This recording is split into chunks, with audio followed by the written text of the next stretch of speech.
Pa evo, nakon nepunih 60 dana priprema, približa se današnji odlazak. Mogu da kažem da, uopšte što sam mojeg stanja, što treba da vas informišem, da je zdravstveni bilten dobar, da je atmosfera u timu odlična, da se vredno radilo u prethodnom periodu i o pojedinostima i detaljima će vas upoznati selektor. Takođe da iskoristim priliku da se zahvalim ljudima iz Olimpijskog komiteta Srbije na pomoći u ovom trenažnom i pripremnom periodu, kao i ljudima iz Ministarstva omladine i sporta svakako, svim našim sponzorima koji su nas podržali u ovom pripremnom periodu. Uspeli smo da zaokružimo to na jedan način u tehničkom smislu, što se tiče u sportskom, to je takođe će vam reći sam selektor. Eto, koristim još jednu priliku da vam se svima zahvalim na današnjem prisustvu i nadamo se da ćemo jednu od 3 medalja iskopati u Londonu, a kažem, počeli smo već pre 3 godine da radimo u tom pravcu. Mislim da treba istaći u ovom trenutku pred odlazak sam za London da moje iskustvo govori da jednostavno nismo imali teže i komplikovanije pripreme pred neko takmičenje, a London je i olimpijske igre su izuzetno bitno takmičenje svakog igrača u karijeri i svakog tima u sistemu. Imali smo dosta pehova i dosta povredi i dosta bolesti, ali mi iz vaterpola ne bi bili to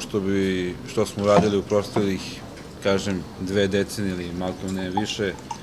kad bi i u takvoj situaciji odustali od nekog našeg svog cilja i nekih svojih planova. Ja moram ovde da izjavim da, bez obzira na sve,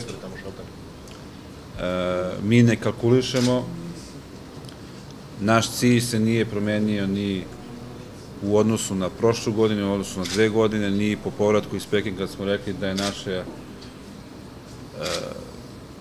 želja i naša nadalja da pokušamo da odigramo finalni turnir ili finalnu utakmicu na završnom turniru u Londonu. Mi se tome nadamo, za to radimo i za to živimo. Ja bih istakao još jedan put igrača koji su u ovako teškim uslovima uspeli da se angažuju maksimum i da daju više nego što sam ja očekivao.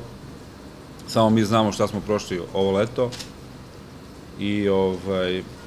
to mi uliva nadu, kao i uvek, da ti momci kad se skupe i kad imaju jasan cilj ispred svega, da u većini situacija i mene iznenade njih same i nadmaše celu ekipu u smislu onoga što smo radili na treningu i što smo očekivali i što će biti na utakmici. Nadam se će tako biti u Londonu.